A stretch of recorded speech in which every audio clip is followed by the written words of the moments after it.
No. No. Bueno, entonces, de la página serhistórico.net estamos trabajando el breve historia de la locura. Y entonces, tenemos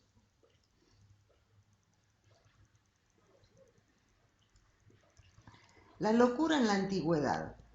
Los antiguos creían que la locura era sagrada, que era obra de los dioses o demonios. Las divinidades enviaban la locura como castigo o como venganza. En esta época las personas no eran culpabilizadas por su trastorno, sino que eran consideradas víctimas inocentes de fuerzas sobre las que no tenían control alguno.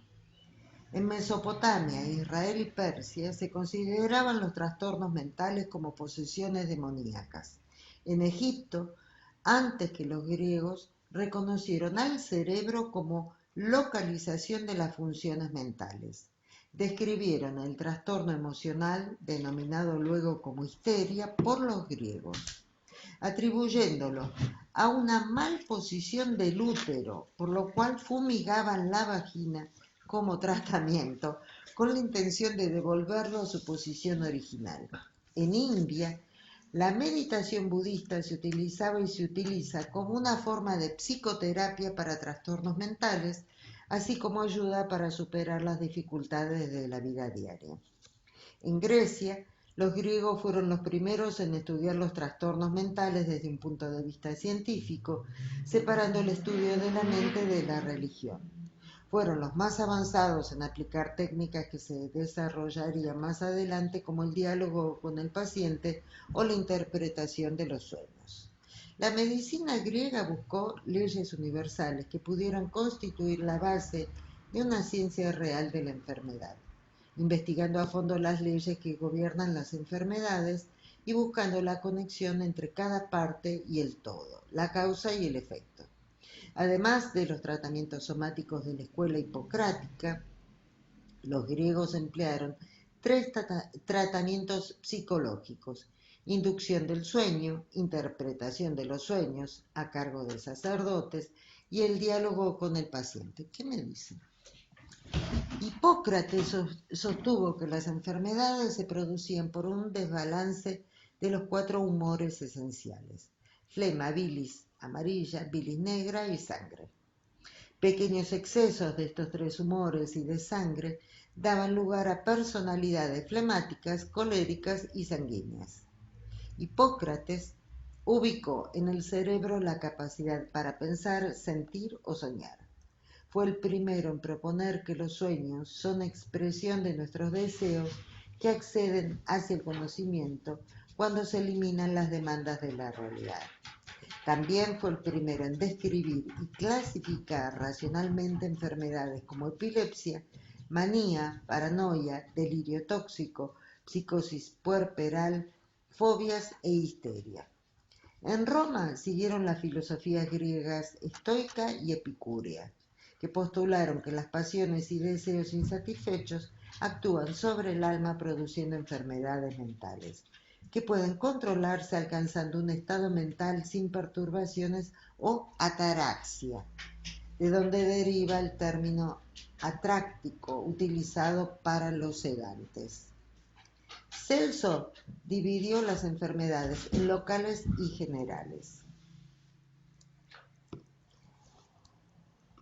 También lo tenemos a Galeno, el que le interesa puede ahondar más. La locura en la Edad Media. Con el advenimiento del cristianismo, la locura fue conceptualizada como sinónimo de pecado y defecto mortal. Se consideró la locura como el resultado de una posesión o un pacto con el diablo, como un efecto de la brujería. El loco era alguien considerado controlado por las fuerzas del mal. Se utilizó el exorcismo para extirpar el diablo del cuerpo de las personas presuntamente poseídas. En la Edad Media, el loco no puede hacer promesas, ni tener palabra, ni testimoniar. A nivel jurídico, no puede disponer de sus bienes, estos pertenecen a sus familiares o tutores. No puede testificar ante tribunales ni hacer contratos. A cambio, los parientes del loco deben asegurar su subsistencia y su guarda. Los locos extranjeros son expulsados, a veces después de haber sido azotados. En la Edad Media surge un enfoque médico de la locura, con la creencia que los locos tienen una piedra en la cabeza, la piedra de la locura, que origina su mal. Realizan pues operaciones quirúrgicas para extraerla. ¿Cómo ve? Qué atraso, ¿eh? Ay, es que si fue un atraso la Edad Media. Por favor, estábamos con los griegos, los Sí, egipcios. sí. La locura en el Renacimiento. Con la llegada del Renacimiento se acaban los exorcismos y las trepanaciones de cráneo. ¿Qué me dice? Se opta para erradicar a los locos directamente sacándolos de la ciudad, de las calles, del espacio público. Esto no es Renacimiento. Se les deja en campos apartados y otros son puestos en un barco sin timón en medio del mar. ¿Se acuerda que lo vimos en la primera reunión? La nave de los locos. Sí. Aunque también se pide a los gobernantes que provean de medios para gestionar a los pobres, dementes y enfermos. Es el caso del franciscano Francesc Eiximenis, que en 1385 escribió un régimen de la cosa pública destinado a los jurats de la ciudad de Valencia, en la que se establecía la responsabilidad de los gobernantes para proveer los medios para gestionar a pobres, dementes y enfermos. En la Corona de Aragón, en el norte de Italia y en la Europa católica, muchas de estas instituciones eran ya en el siglo XV civiles y controladas por los municipios. En 1567 Bernardino Álvarez, soldado retirado, inaugura el primer centro de estas características de América, en México. Bernardino. Desde ese entonces están. También en Europa, por Europa se extiende esta política de confinamiento. En Inglaterra, Enrique VIII inaugura el primer hospital para locos, el Bethlehem Royal Hospital. Para este cambio será clave la figura de Jean-Louis Vive I March, humanista, filósofo y pedagogo valenciano de origen judío, autor del tratado De Anima et Vita, en Basilea, 1538, en el que apunta varios aspectos de psicología y psicopatología y niega categóricamente el origen sobrenatural de la locura. A los de Vives hay que añadir los estudios de Jean-François Fernel, quien describe, estamos ya en 1550, varias capacidades de la mente como la memoria, la inteligencia o el sentido común, y que se reafirma en el origen natural de la enfermedad mental. Algunos otros médicos como Girolamo, Carvano, Lavinio, aunque muchos de estos autores se continúa mezclando la locura con el demonio, la brujería o la alquimia. En 1511, Erasmo de Rotterdam, que lo trabajamos en la primera reunión, publica el Elogio de la Locura, un ensayo escrito en forma de sátira en el que critica las supersticiones y las prácticas piadosas de la Iglesia católica, así como de la propia locura. Pese a ser más una crítica sobre las prácticas del catolicismo contra la locura, ejerció una gran influencia en la visión de la enfermedad mental durante buena parte del Renacimiento. Vayamos a la Edad Moderna, cuando el hombre es lo máximo del universo. Foucault señala que desde el siglo XV el loco era considerado como portador de cierta sabiduría, hasta el momento en que tanto el loco como el delincuente y todos los marginados de la sociedad van a ocupar el espacio de los leprosos, de los apestados sociales, llevando el aumento de las prisiones en la Francia del siglo XVII. Existían muchos lugares reservados solo para los tontos, como el Hotel Dieu, que acogía solamente los locos, o el Londres Bethlehem, donde aceptaban donde aceptaban una única serie de locos. Cuando se internaban tan solo los locos, es de hecho una prueba de que se realizaba una determinación médica, cosa que ocurría en otros lugares. Aumentaron los encierros en los asilos y los hospitales generales. Los locos deben compartir espacio con delincuentes, desertores, prostitutas y borrachos. En la Edad Moderna se clasifica a los locos en 3 grupos: furiosos, deprimidos y tranquilos. A los furiosos se les intenta calmar con ayunos, palos y duchas de agua fría. De no resultar, se les instala en el cepo. Como última medida, se les fija un muro mediante una cadena corta. Los deprimidos son aislados en habitaciones del domicilio familiar. Los más tranquilos alternan con la familia y las amistades al no constituir peligro. La época de la Ilustración en el siglo XVIII. Comienza a darse un trato teóricamente más humano a los enfermos mentales. En París, Philippe Pinel, director del asilo de la Salpêtrière, famoso para nosotros los psicoanalistas, libera de las cadenas a los enfermos aherrojados y confinados. Pinel es considerado el padre de la psiquiatría moderna. Explica el origen de las enfermedades mentales por la herencia y las influencias ambientales. En su Tratado de la Locura, clasificó las enfermedades mentales en 4 tipos: manía, melancolía, mutismo y demencia. Pinel, pese a dar un trato más moral a los enfermos mentales, como la supresión de las cadenas, continuó usando las camisas de fuerza y las duchas heladas para tratar a los alienados. Otro psiquiatra, Samuel Tuque, metía a los locos en asilos y les aplicaba castigos hasta que aprendieran a actuar con normalidad, es decir, de manera sumisa y ajustada a lo que la sociedad consideraba normal. ¿Sabe de qué me acuerdo? Que es esta época del alienismo, de aquella película que filmó, ¿quién? No sé, no me acuerdo, que se llama La Isla Siniestra. Ah, sí, sí. Es muy, muy entretenida, muy entretenida, que seguramente está en Netflix, y se muestra cómo trabajaban en el alienismo, ¿no?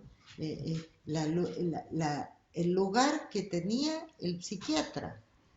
Era un rey, era el dueño de la vida y obra de todo el mundo los que quedaban en ese lugar. A la fecha se ponen su bata blanca los médicos y se vuelven dioses, ¿no? Pero ahí está muy bien pintado, aparte de que hay todo un juego, ¿no? En el recorrido, digamos, un juego me refiero en cuanto al argumento, muy entretenida, así que bueno, recomiendo esa película y que está comentada en nuestra página de Cine y Psicoanálisis.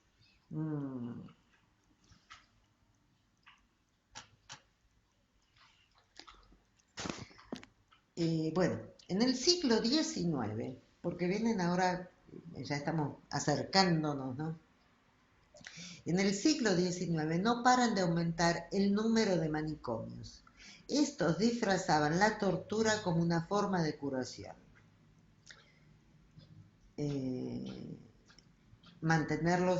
Aplicaban como tratamiento mantenerlos atados, sumergirlos en agua fría, golpes y sumergirles la cabeza en una bañera.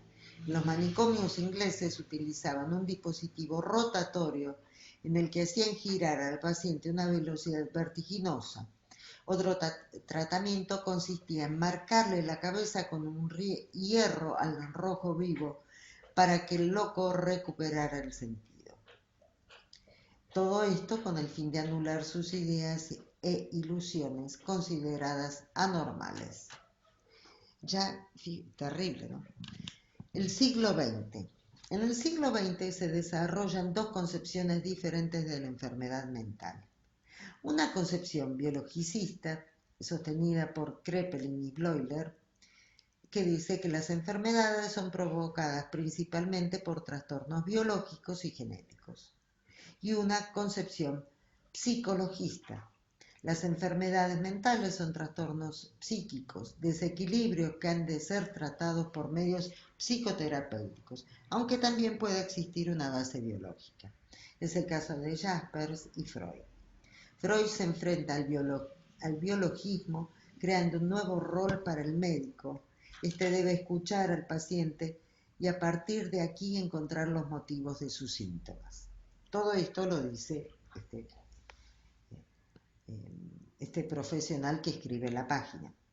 La concepción biologicista, junto al darwinismo social defendido por la ideología nacional socialista, supuso la esterilización y exterminio de miles de alemanes con trastornos mentales o minusvalías. Un total de 300.000 personas fueron asesinadas mediante el programa T4 o eutanasia. Los nazis consideraban a los enfermos mentales y minusválidos como inútiles para la sociedad y una amenaza para la pureza genética aria. Otro ejemplo del mal uso de la psiquiatría cuando está bajo las órdenes de una ideología, además una ideología que cree en el supremacismo racial, es el darwinismo social, que seguía de los nazis el psiquiatra franquista Antonio Gallego Nájera, que estudió a 297 brigadistas internacionales encarcelados en Burgos y a 50 presas políticas recluidas en Málaga, y publicó los resultados en Biopsiquismo del fanatismo marxista, que según él demostraban la inferioridad mental de los partidarios de la igualdad social y política, la brutalidad de su fanatismo e incluso su fealdad. En su libro Eugenesia de la Hispanidad y Regeneración de la Raza, Vallejo defendía la eugenesia positiva, cuyo fin era multiplicar los electos y dejar que perezcan los débiles, es decir, los rojos. Las conclusiones de su obsesión... Es terrible esto, Luis. ¿Hasta qué punto se puede llegar la derecha esta terrible? Es decir, los rojos. Las conclusiones de sus obsesiones, su obsesión anticomunista, se pueden encontrar en su obra La locura y la guerra, psicopatología de la guerra española, en el que abogaba por la separación de los hijos de los padres de los marxistas, pues la segregación de estos sujetos desde la infancia podría liberar a la sociedad de una plaga tan temible. También en la lucha contra el comunismo, pero durante la Guerra Fría entre los años 1957 y 1964, la CIA llevó a cabo el proyecto MK-Ultra. Usted sabe que voy a subir esta página, porque está muy interesante. Sí. Hay que subirla para que quede... La CIA, entre 1957 y 1964, la CIA llevó a cabo el proyecto MK-Ultra, dirigido por Donald Ewen Cameron, el primer presidente de la Asociación Mundial de Psiquiatría y ex miembro del comité profesional del Tribunal de Nuremberg, que juzgó a los nazis por sus crímenes. El proyecto MK-Ultra pretendía encontrar la manera de controlar la mente humana. Todo esto está en el Siglo del Self, son esos 4 documentales de cómo llega justamente el siglo del Self, ¿no? El siglo del yo. Toda la historia, ¿no?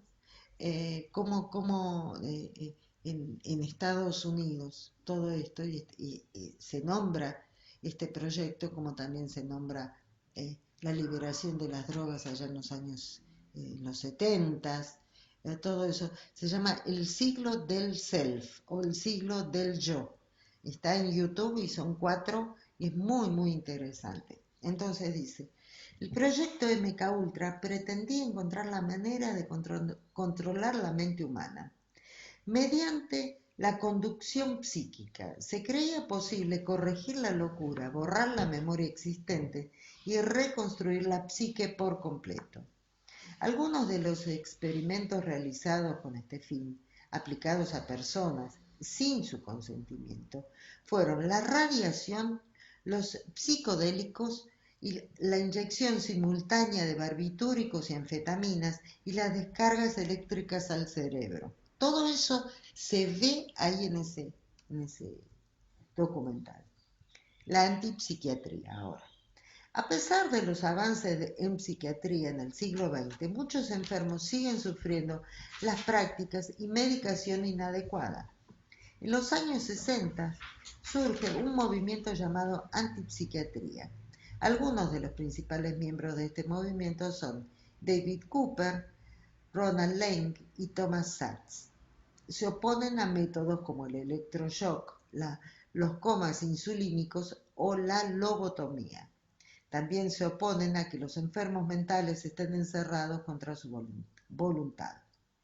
La psiquiatría oficial finalmente ha aceptado algunos postulados de la antipsiquiatría.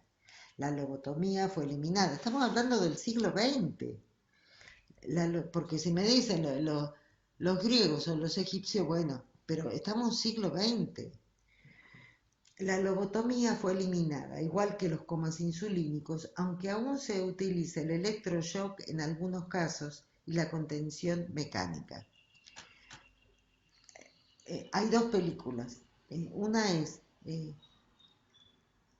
Tango Feroz, que es en los años 60, como la dictadura a una persona, que en este caso era Tanguito, que tenía letras que estaban por fuera, digamos, de lo que se suponía que tenía que ser, y bueno, tenía una vida muy así. Terminan haciéndole electroshock, ¿no? Y queda como... El otro es La Naranja Mecánica, cómo sometían a los jóvenes, ¿no? A los adolescentes que de alguna forma eran por fuera de lo que era el sistema. Y hay una más que Hombre mirando el sudeste. Son todas películas, digamos, que nos organizan, nos muestran, ¿no? Todo esto que nos está contando este profesional en este apartado, ¿no? Entonces, recomiendo esas, ¿no? Seguramente están en YouTube y demás. Me refiero a estas Tango Feroz, Hombre mirando el sudeste, la otra que habíamos hablado era La Isla Siniestra, el documental El siglo del self o El siglo del yo, y creo que son las que nombré. Bueno, igual, o sea, los postulados, la psiquiatría oficial finalmente ha aceptado algunos postulados de la antipsiquiatría. La lobotomía fue eliminada, igual que los comas insulínicos, aunque aún se utiliza el electroshock en algunos casos y la contención mecánica. La psiquiatría acepta que las personas con trastornos mentales deben ser reincorporados a la sociedad. Muchos manicomios acabaron cerrando. Actualmente existen hospitales de día y las estancias en hospitales psiquiátricos teóricamente se reservan para momentos de crisis o para personas sin apoyo familiar. El DSM, Diagnostic and Statistical Manual of Mental Disorders. El DSM es un manual de clasificación de los trastornos mentales que proporciona descripciones y diagnósticos con el fin de que los psicólogos, psiquiatras e investigadores en salud mental puedan diagnosticar, estudiar e intercambiar información y tratar los distintos trastornos. Su primera edición salió en 1952 como una variante del CIE-6. Fue creado por la Asociación Estadounidense de Psiquiatría. APA y la Academia de Nueva York. Una de las características que se hace al DSM es su rigidez a la hora de clasificar los trastornos mentales. De hecho, existen trastornos de personalidad que no pueden clasificarse de una manera clara. También hay el peligro de clasificar las personas según su trastorno mental, cuando cada persona puede vivir el trastorno mental a su manera, sin que coincidan los mismos síntomas con otra persona que sufre el mismo trastorno. La edición vigente es la quinta, el DSM-5, y se publicó el 18 de mayo del 2013. Cabe destacar el movimiento que hubo en todo el mundo, sobre todo de la comunidad psicoanalítica. Tuve la suerte de participar en un congreso de convergencia que se hizo en Porto Alegre allá en el 2012, donde, bueno, personas muy reconocidas del psicoanálisis mundial trabajaron, hicieron ¿qué sería? Un documento que estaban en contra y que pedían que no se que se diera de baja al DSM, ¿no? La industria farmacéutica. A partir de los años 60 hay un crecimiento espectacular de los psicofármacos. La prescripción de antidepresivos, ansiolíticos, antipsicóticos y estabilizadores no ha parado de crecer. Hay una crítica, por ejemplo, del uso a largo tiempo de los ansiolíticos que pierden su eficacia y además pueden causar adicción.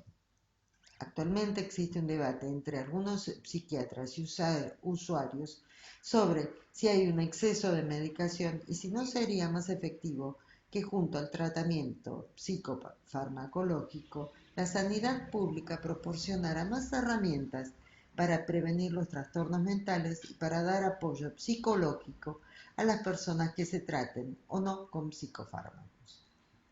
Hemos hecho un breve repaso desde la antigüedad al tratamiento de la locura en Europa. Faltaría para analizar muchos países donde aún se practican métodos inhumanos a las personas con trastornos mentales. En Europa se ha avanzado con el tratamiento de las personas con trastornos mentales, aunque aún quedan muchas lagunas. Por ejemplo, aunque haya disminuido mucho respecto al siglo XIX y parte del XX, se continúa aplicando el electroshock, la contención mecánica y el ingreso forzoso, además de la sobremedicación que puedan recibir algunos pacientes y el aumento espectacular del consumo de psicofármacos. Estigmatización. A pesar de los avances en el tratamiento de los trastornos mentales, el que padece un trastorno y lo hace público o no puede esconder los efectos del trastorno o la medicación sigue estando estigmatizado. Es difícil que una persona haya declarado públicamente que está diagnosticada con un trastorno mental, encuentre trabajo, piso, pareja, sea aceptada por los amigos, vecinos, etc. A menudo la persona con un trastorno mental es desvalorizada y menospreciada en nuestra sociedad. Se ve expuesto a las emociones negativas que desarrollan muchas personas ante ellas: miedo, irritación, exceso de compasión. Hay trastornos mentales como la esquizofrenia que se relacionan directamente con un cierto tipo de comportamiento. Otros, como la depresión, a menudo se considera que el enfermo está así porque quiere, porque no se esfuerza. La persona que sufre un trastorno mental se enfrenta con dos problemas: el propio trastorno mental y los problemas derivados del estigma. Sobre la violencia y los trastornos mentales, las estadísticas dicen lo contrario de lo que muestran algunas películas o titulares de noticias. Las personas con trastornos mentales no son más violentas que el resto, y en algunos casos, como las mujeres que sufren trastornos mentales, son ellas las víctimas de la violencia. Algunos datos de personas con trastornos mentales y violencia. El 63% reconocían sufrir violencia física y verbal por parte de su pareja, y de estos un 15% habían recibido violencia grave. El 46% referían haber sufrido violencia físico-verbal por parte de algún familiar y casi 30% violencia grave. El 8% de las personas con enfermedad mental había sufrido violencia criminal frente al 3% que sufre la población en general. Frente a estos datos se encuentra la tasa de violencia producida por personas con enfermedad mental que se sitúa en torno al 3%. Teniendo en cuenta que según los expertos, una cuarta parte de la población padecerá algún trastorno ansioso depresivo durante su vida, sería interesante empezar a acabar con alguno de esos clichés que vinculan la enfermedad mental con la violencia o con una incapacidad total.